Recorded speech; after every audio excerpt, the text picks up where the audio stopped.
nemarināsim gurķus un sāksim. Iepaliek! Tā vērtība, tad man sanāca no 10 līdz pat 12, 13. Pilsētās nav tik daudz pieejamas lietas kā šeit. Pašu savu, tad es savu enerģiju atpakaļ tomēr. Cita atmosfēra, kad es gatavs jau dot slodzē. Divas lietas neiet, vai divas lietas iet, viena neiet. Tā ir mūžīgā cīņa. Vai iesim attīstīsim? Sveiki, tautieši! Uzsāksim pirmās sarunas. Šodien tēma ir, kā Edgars uzsāka savus gaidu undagām, kā izveidoja šo vietu, kur mēs pat tagad sežam. Iepazīstieties, tautieši! Edgars! Un Raids arī. Nemarinēsim gurķus un sāksim. Iepaliek! Pirmais jautājums. 50 nav izvēles. Izvēle. Tiešos klāt pie galvenā jautājuma. Ļoti daudz ir noteikti interesēs tas. Pastāsti, kā tev radās ideja taisīt svaru zāli Dundagā? Tāpēc es ienāku no šeit. Mēs nopirkām dzīvokli. Atnāca slavenais Covid. Treniņi ir vajadzīgi nepieciešami. Tad arī dzīvoklī viena istaba bija brīva. Kāpēc ne? Mums taisīšu tur maziņu savu džimu. Vienkārši treniņiem ņēmām, paņēmām. Inventāru atradām internetā. Protams, lietot, bet tomēr savs arī ir savs. Tā arī lēnām sākās. Iekrājās nauda, tā kā viss bija cieti. Varēja sapirkties to. Tad jau beigās palika pamazi dzīvoklī telpa, istabiņi. Ņēmām, meklējām telpas un arī atradām. Tā kā telpas diezgan liels, cik aptuveni tev ir sanācis iztērēt naudu, lai izveidot šīs telpas? Kāpēc tagad nesamies tieši skaitīt, cik varētu būt kopējais inventāri? Tā vērtība, tad man sanāca no 10 līdz pat 12, 13 tūkstoši. Es varētu normāli. Ja gribētu tagad pēkšņi kaut kas notikt, vajadzētu pēkšņi pārdot visu. Ja komplekti ņemt, tad tā mēs reiķinājām visu kopējā summu varētu būt no 10 līdz 12. Tā pareišana īstenībā 2 gados tie 12,000 manuprāt, neliekās tik daudz, lai izveidot šo, kas šeit ir. Te jau diezgan daudz ir salīdzinoši ar publiskajām zālēm, kur pilsētās ir, un pilsētās nav tik daudz pieejamas lietas kā šeit. Varbūt arī trenaži ir daudz, bet tas brīvais režīms nav tik daudz. Un arī tas, ka universālais cenšamies uz to izbraukt, lai būtu universālais trenažiem, lai varētu darīt vairākas lietas, un tas arī ietaupa arī tos, teikt, savu veidu vietu tieši tajā pašā telpā. Pildu vienā vietā vairākas funkcijas, un pēkšņi to citu brīvais telpā, tu var pēkšņi to vēl paņemt papildus. Nesen stāstīja, ka tev atbrīvosies vēl viena telpa un veidos paplašinājumu. Tad mēs skatītājiem arī interesēja, cik liela tā platība būs un kāds tās plāns izveidot tur tieši tajā jaunajā telpā. Platība nav tik liela kā šeit, katra no telpām, bet toties tā būs tīri tāda powerlifting telpa. Tur būs statīvs, stieņi, klīvs un nekas vairāk. Galvenās vingrinājums, kas mums ir, kas ir tikai interesē pārējais, vai tā spēlēšanās, totalļaušanās. Tur ir slīdināts svars. Jā. Tā, nākošais interesants jautājums, kas es izdomājos jau laicīgi atpakaļ. Kāds bijušas lielākais problēmas, lai uzturētu šo zāli? Vasara. Tā ir viennozīmīga vasara, tāpēc, ka tieši vasarā šeit cilvēki negrib nākt. Negrib nākt, bet tieši nevar atrast laiku.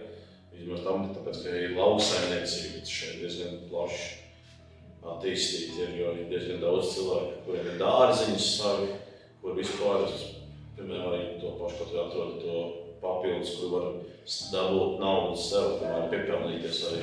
Es pats braucu, piemēram, ar traktoriem, palīdz lauksaimniekiem un citiem cilvēkiem, tā kā es domāju, tas ir. Bet, uz vasaru rēķinu arī uz jauniešiem arī cenu izdzīvot. Vairāk sacensības jātais.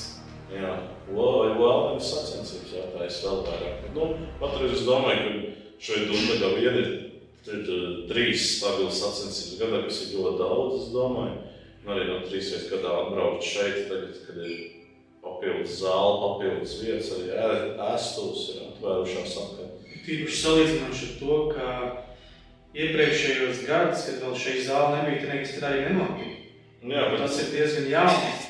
2 gadi šajā laika posmā šķiet, vēl pielikt 3 līdz 5 gadus klāt, tad tas sports pēc daudz ātrāk attīstītos. Nē, pirms tam šeit bija, bet tā bija tīri tāda, ka garāka zāle, tur kaut kāda arī dzelzīša, kas bija, cik man cik stāstīts man ir, ka tur bija, un tad pēc būtības tagad tīri, bet tāda, kur tiešām tā šāda telpa, kur var atnākt, un tas tad jā, tīri, ka šos 2 gadus mēs arī pēc treniņa, tāpēc arī grūtāk. Mums arī tagad mazliet runāt, ka tomēr nogurums tādas savu vēl papildus. Kārtīgi patrenējamies, kad arī vairāk kā 2 stundas. Tieši tā. Sākām par zāli runāt, tad turpināsim runāt par tieši tumšo laiku, kad ārā visu laiku ir tumšs, trēgins, un tā motivācija trenēties ir daudz mazāk, kā vēlētos, un tad jautājums ir tāds. Kā tu tiec galā ar nogurumu, lai varētu treniņos celt salīdzinoši diezgan liels svars, kas ne katrs to var izpildīt? Pirmkārt, kas ir uzreiz atjaunošanās. Ēdiem jā, arī ļoti labi, ko es vienmēr izmantoju, kaut kur arī, ja braucam atpūsties vai ir kupuls vai pirstas, kas arī spēj savu veidu tādu atjaunošanos, mazliet iedot to boost arī pēc tam. Otrs variants arī mājās ir masāžu, visu to, ko es pats izmantoju, arī, lai varētu atjaunoties. Trešais ir šī paša zāle, dod arī savu enerģiju atpakaļ, tomēr ir, es ietveru, ka vienmēr pulsdien, tur arī jaunieši darbojās arī, pat cilvēki nāk strādā.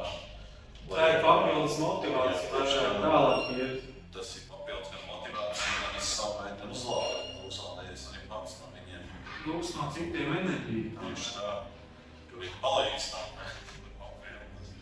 Jo es neatceros, kad es pēdējo reizi jūtu tādu enerģiju no citiem, jo es, piemēram, atbraucu no Liepājas uz Dūmdagu, uzreiz cits.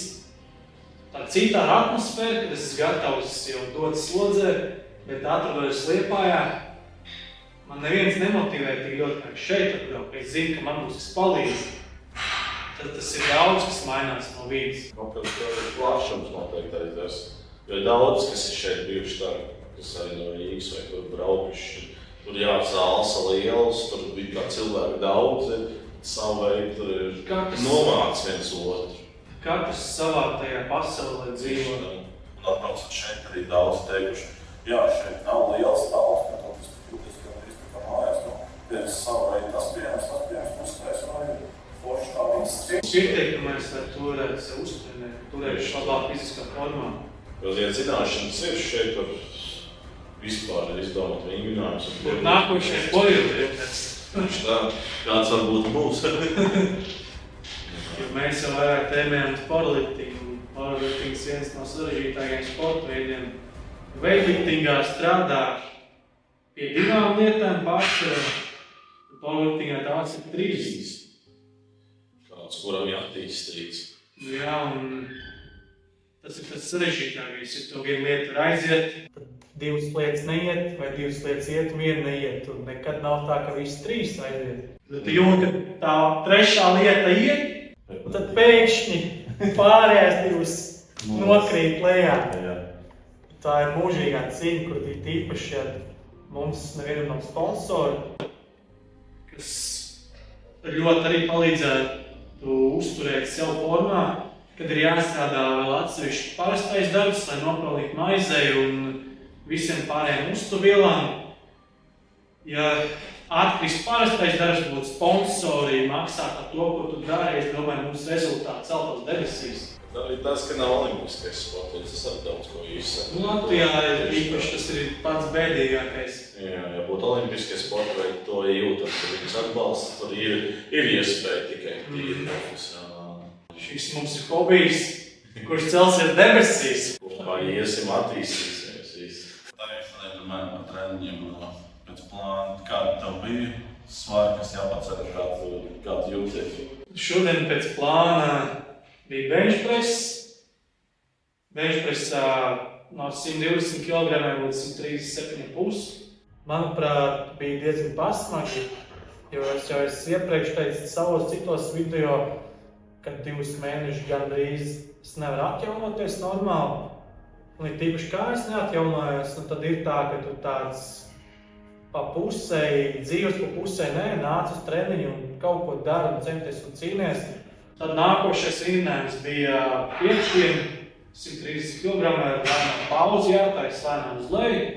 4 piegājumi pa 5, un man diezgan grūti iet. Kājas neatjaunojās, un tev šķiet, ka arī viena puse kājai strādā tā, un otra puse strādā tā, jo man bija trauma mugurā.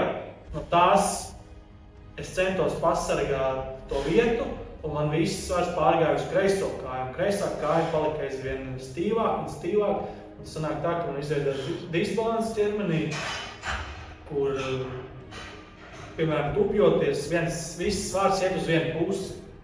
Un tāpēc man ir sajūta, ka man ir kāja lielāka un viena mazāka. Tad es tā cīnos. Bet Štruns ar to mēs vienmēr cīnamies un galīgi necenšamies atteikties no tā, kas mums ir jāizdara. Tā ir tā lielā cīņa, ja tu vēlies to rezultātu, tad vienmēr ir jāiet kaut kā kājas trīts. Pietiks ar mani runāt, pastāst, kā tev ir, jo šodien tev bija diezgan smags treniņš salīdzinot ar mani. Bija vilkuma jāvalk uzreiz. Izvilku 235 pēc plāna, bija arī pēc RPI. Bija diezgan jāvalk uz 7. Es teiktu arī atbilstoši, trāpīts var teikt, pēc pats pēc tam bija spiešana guļas ar klucīti. Arī 80 kg bija jātājas. Jūtās smagāk rokās, bet pildot kustību diezgan viegli. Tiešām arī tas pats uz 7. bija, es teiktu, 7. bija. Tad jau tāda mazā access, var teikt, papildināja. Accessories neskaitās. Tie neviens neinteresē. Tie neinteresē. Mums tā bija, jā. Šodien bija vilkuma un spiešana.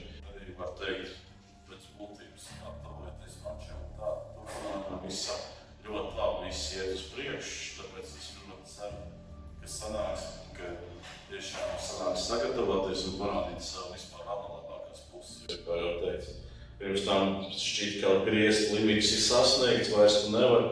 Tagad tu pacēlies 3 stāvus augstāk, jo, kad skaties vēl 3 stāvi un vēl var augstāk. Tieši par to es arī domāju, ka tev vissmagāk iet, pārējais tas posms uzreiz, kā raķete pušājas debesīs, tas spēks parādās tik augsts, ka tu esi gatavs vēl iet.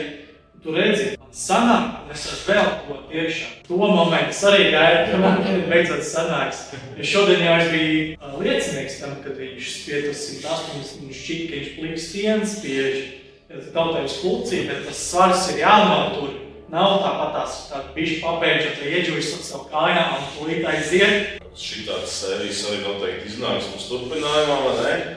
Centīsimies biežāk runāt, jo īstenībā ir daudz cilvēku, kas kaut ko māca, kā pareizi ko pacelt, bet neviens nestāsta tā otra pusi, kas ir tas svarīgākais.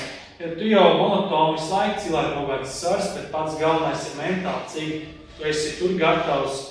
Tu neatjaunojies, piemēram, kā es aizvien smagāk un smagāk paliek. Piemēram, brīnums, kā Edgars ir atjaunojies, ja viņam pie svāri iet 200 plus lielākoties un benchpress arī tur no 160 līdz 170 plus. Un to celt katru nedēļu gandrīz. Man nav izskaidrojums kā, bet ir, kad tu vari visu laiku dot un ir pienāk mirklis, ka tu tiešām var izdarīt. Tur ir jāatrod tas moments un jāsajūt. Kad tev nāk tās beigas, lai tu zini, ka bija jāatkāpjas no sviet, lai atkal pēc tam dot iekšā. Tieši tā ir. Mēs runāsim par to mentālo pusi vairāk, paskatām uz savām sajūtām. Varbūt jums katram ir savas sajūtas, bet mēs arī tieši varēsim to darīt ar FFK mode, zero emotions, 0 emocijas, bildam uz priekšu visu. Jo dažreiz ir jāatslēdz emocijas, īpaši ir piemēram ķermeniski vai kā prātā jūti, ka būs sūdi, kaut kā neiet. Paskaties par malas video un saproti, ka viss tās nogurums ir tikai galvā, ka tu ar ķermeni daudz vairāk var izdarīt. Un man arī, ja es esmu saudzējis to muguru, Pēkšņi viena kāja, kā jau pirms tam bija minējis, Iedzenās, un es nenormāli jūtu to svāru tajā kājā, ka viņa ir cieta. Otra kājai paliek vājāks kaut kas, piemēram, tieši tas ir mans celis. kurš vispār šitādā veidā stupjos. Man tas ļoti biedē, jo es jūtu, ka man arī mugurkauls šādā veidā staigā. Tad tev mentāli jāsagatavojas tai vienai pusē, kur ir vājāk, un tikai par to vienu pusi jādomā, lai tu noturētu to līdzsvaru.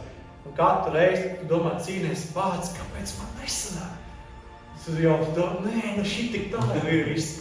Nē, pienāk treniņš, es esmu gatavs atkal dot iekšā un nepadodas. Un vienkārši iedod. Tas ir pats galvenais. Pārkāpt tā pirmajam solim. Tas pats, kas šeit daudz jaunieku, kas atnākuši sportisti. Pirmais solis vienkārši pārkāpt savu pāri, vai arī tieši paši grupu nodarbībās cilvēki. Pārkāpt sev vienākas un durvīs. Es teicu, parasti es tad pajokai apsveicu. Pirmais solis pabeigts, tagad tikai jāturpina. Pirmais gads ir mokošākais. Kā teicis arī no Liepājas, Jānis Putri, kas pamanīja uz Liepāju ļoti labs klubs, ja gadījumā sanāk Liepājā būtu var aiziet patrenēties arī tur. Viņš teica, pirmie 3 gadi ir smagāk, pēc tam jau lēnām parādās kāda mākoņa maliņa, ka tu aiziet un turpināties attīstīties vēl vairāk. Jo, manuprāt, tas powerliftings ir kā dimants, kurš laik jāslīpē. Jo tev nav tā, ka katru reizi būs ideāli, bet tīpaši vairāk ir tā, ka ir pilnīgā disā. Kad viss sāp, tagad tajā video, ikri, pilnīgi, triceps pilns, disā, labāk sēdēt mājās, mēst pizza.